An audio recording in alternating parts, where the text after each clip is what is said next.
Futebol, o esporte favorito dos brasileiros e uma ferramenta política bastante eficiente. Ah, Bernardo, mas eu já sei tudo sobre isso. É tudo pão e circo. Não, nem tudo. Mas pontos pela referência. Hoje eu vou te explicar como futebol e política internacional se relacionam e como os governos usam o futebol para avançar seus objetivos internacionais. Pareceu interessante? Então vem comigo.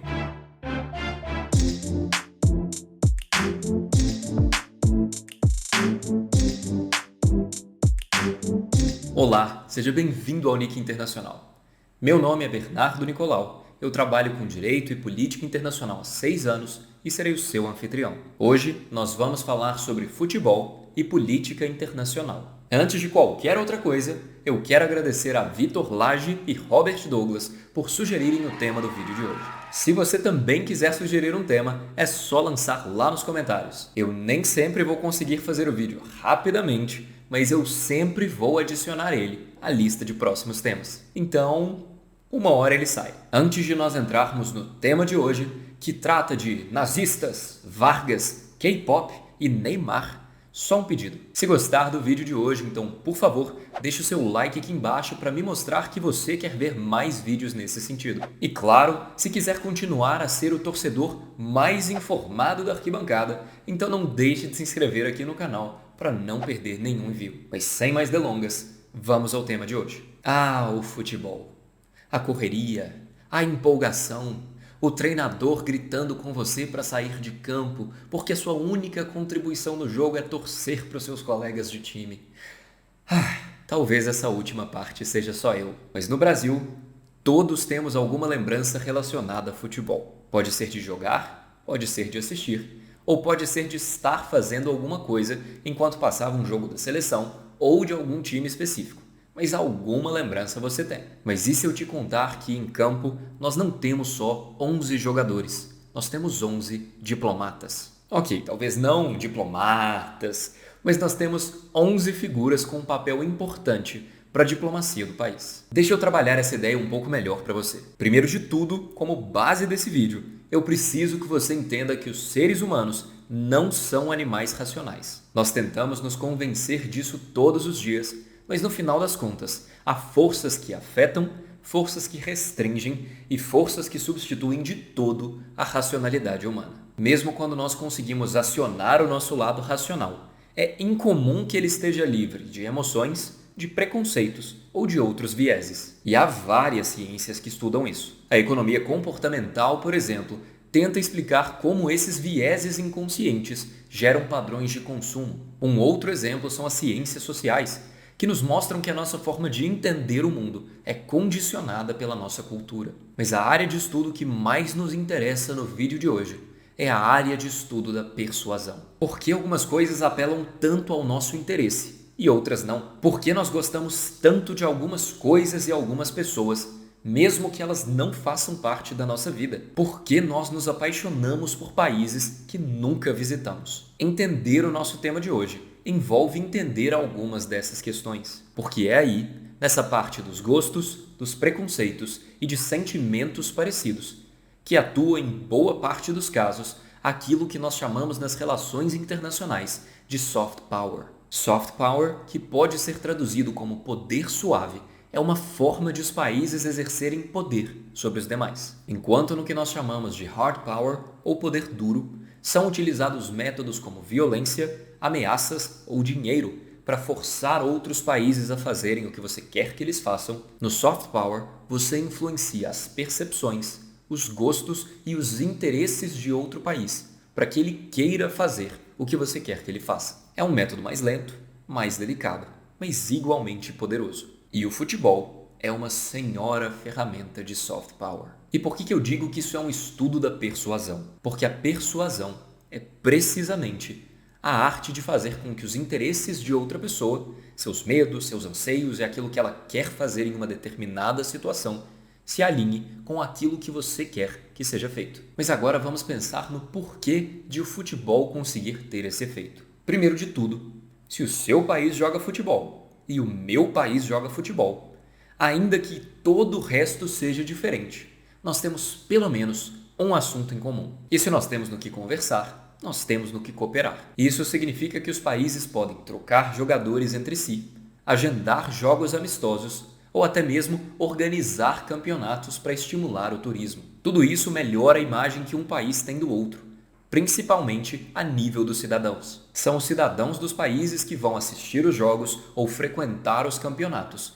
E por isso, são os cidadãos desses países que conseguem uma oportunidade de conhecer o outro melhor. Pensa na Copa do Mundo de 2014, por exemplo, quando o Brasil inteiro ficou fascinado com a seleção da Islândia, em que todos os jogadores tinham outras profissões, fora jogador de futebol. Teve várias reportagens sobre a Islândia depois disso. Teve também o caso em que os brasileiros ficaram fascinados com os japoneses, porque eles limpavam os estádios depois que os jogos acabavam. Até hoje eu escuto pessoas falando: "Nossa, mas eu torci muito para a Islândia naquela época."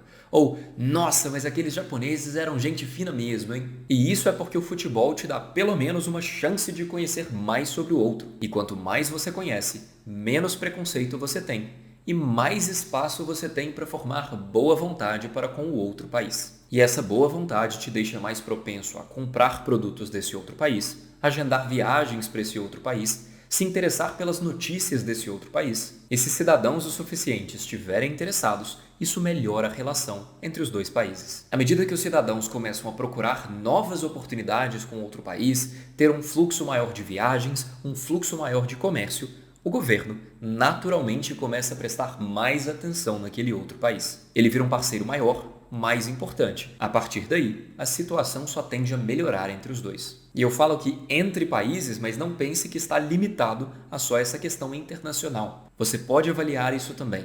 Entre etnias, entre culturas, entre religiões diferentes. Você ver pessoas de outras etnias, de outras religiões, jogando em times que você acompanha, te dá uma desculpa para você conhecer mais sobre essas pessoas. E conhecendo mais, a sua tendência é desconstruir os seus preconceitos. Em segundo lugar, fora esse contato orgânico dos cidadãos e as suas consequências, o futebol também vende uma imagem positiva do país, tanto para quem está dentro quanto para quem está fora. Não é o time ganhando a partida, é o país. É gol do Brasil. A Alemanha nazista sabia muito bem disso e, por esse motivo, investiu muito em futebol. De 1933 a 1942, a Alemanha nazista promoveu 2 vezes mais jogos de futebol do que a República de Weimar. Todos os jogos eram financiados pelo governo, com ampla transmissão e muita propaganda. Os jogos eram formas de unir a população alemã em torno do ideal nacional e, ao mesmo tempo,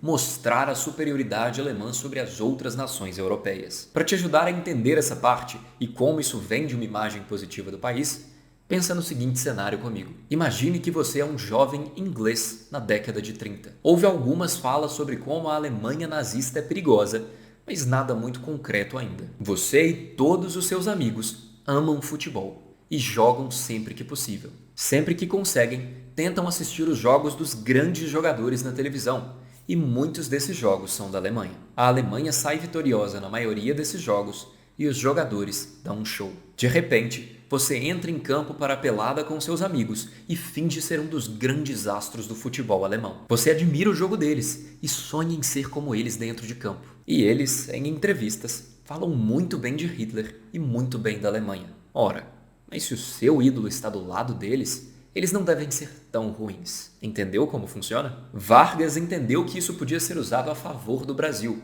e é por isso que ele tornou o investimento em futebol uma prioridade. De repente, os jogadores da seleção brasileira se tornaram heróis nacionais. Eles eram celebrados e recompensados pelo governo. E aqui vale a gente refletir. Se algum famoso, qualquer famoso, é chamado para conhecer o presidente, não é só porque ele é famoso. É porque ele está prestando algum serviço ao governo do país, ainda que ele não saiba. E no caso dos jogadores de futebol, esse serviço era marketing positivo. Todas as crianças brasileiras sabiam o nome dos grandes astros do futebol nacional e viam eles sorrindo e apertando as mãos do presidente. E aí vem aquele mesmo discurso. Poxa, mas se os meus ídolos estão com esse cara aí sorrindo, apertando a mão, tirando foto, esse cara deve ser tipo eles, deve ser um cara legal. E com o tempo, várias crianças de outros lugares do mundo também passaram a saber dos nomes dos grandes astros do futebol brasileiro. Eu me lembro de conhecer alguns representantes de Bangladesh em uma conferência que eu fui, e o que eles me contaram foi que Bangladesh ama o Brasil. E mais do que isso, eles adoram assistir todos os jogos da seleção brasileira. Para eles, dia de jogo da seleção brasileira é quase feriado nacional. As casas se dividem todas em casas com bandeiras do Brasil ou casas com bandeiras da Argentina penduradas e vão todas assistir o jogo do Brasil. As famílias brigam no jantar discutindo quem é melhor, Pelé ou Maradona, e todas as crianças sonham em ser como Neymar ou Messi. Tá, Bernardo, entendi que eles gostam do Brasil, mas o que a gente ganha com isso? Ora, o governo de Bangladesh, se quiser fazer qualquer coisa contra o Brasil, vai ter que pensar muito mais, porque além da oposição do Brasil, agora eles têm que enfrentar também uma oposição da parcela da população que gosta do Brasil. Eu vou te dar um outro exemplo de soft power, porque tudo que eu falei do futebol até aqui também se aplica a outras áreas culturais. E isso inclui as áreas de filme e música e as celebridades dessas áreas também. Agora imagine comigo, jovem Padawan, que o Brasil resolve declarar guerra à Coreia do Sul.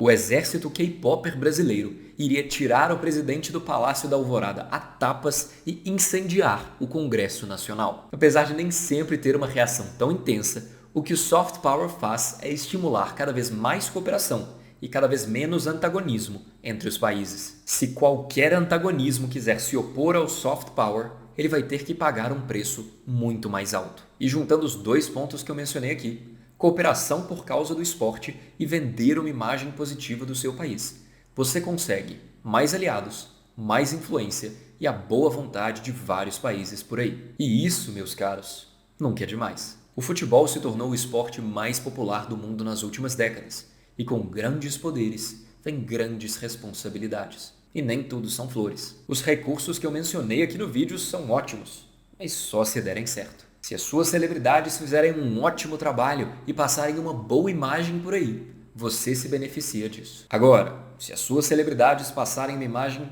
péssima para o restante do mundo, você também tem que pagar a conta. Tem muito mais coisas que nós poderíamos falar de futebol, soft power e política internacional. Mas essa já foi uma boa introdução ao tema para vocês. Se quiser ver mais vídeos sobre esse tema, então me fala lá nos comentários. Esse foi o vídeo de hoje aqui no Nick Internacional. Espero que tenha gostado. Se gostou, então, por favor, deixe o seu like aqui embaixo para valorizar o conteúdo e ajudar o canal a crescer.